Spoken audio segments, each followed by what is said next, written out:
Itong red amaranth ay isa ring variety na tumataas ang ganyan. Minsan ay sa Luciana merong nag-a-abroad sa Saudi na ang naging aliwan niya ay magtanim ng gulay. Yung mga dumi sa mga hotel pag puno na yung mga tangke ay kinukuha nila at inilalagay doon sa disyerto. Maghapon ay tuyong-tuyo na, mga 2-3 araw powder na.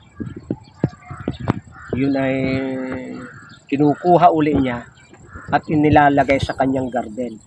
Nagtatanim din kapag sila nag-a-abroad na taga Vietnam, taga China, ay hindi mapigil yung sarili nila ng magtanim ng mga ito sikat ito sa Asia, itong halamang ito. Ngayon ay dinalaw ko yung kanyang bukid sa Luciana. Dinalaw ko yung kanyang bukid sa Luciana. May nakita ko matanda na naman na napabayana na. Ay parang kinuha ko, may bulaklak na, pero ganyan lang kalaki oh. May bulaklak na ganyan lang. Ibig sabihin ay nasa damuhan na pabayanan. Akin kinuha at dinala ko dito sa Nagcarlan. Meron akong garden doon sa isang lugar. Aba, ay alam niyo ikuan. Bumunga ng kaunti dahil matanda na, gano'n lang eh. May bunga na may mga buto na 4. Yun ay aking itinanim. Nako! Nang kuwan ay nakapagpabulaklak ako, ay tumaas ng napakataas.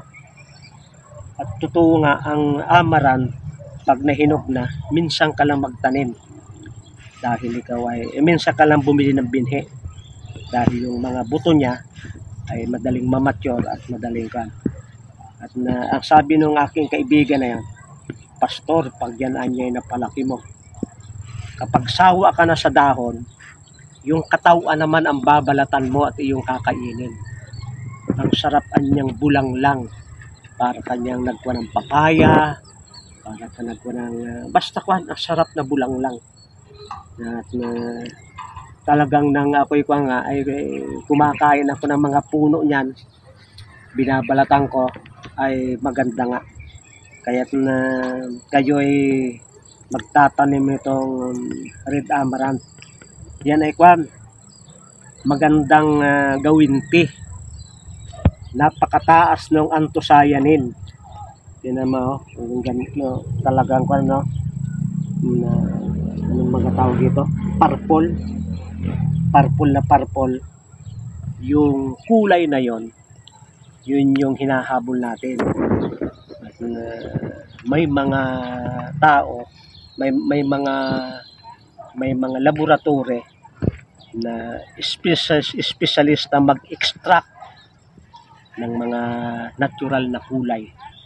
At ito'y nagiging medicinal, lalong-lalo na sa mga may lulubang sakit, kanser, anumang klaseng kanser ay nakakatulong kapag gagawa kayo ng tea ng mga matitingkad na dahon.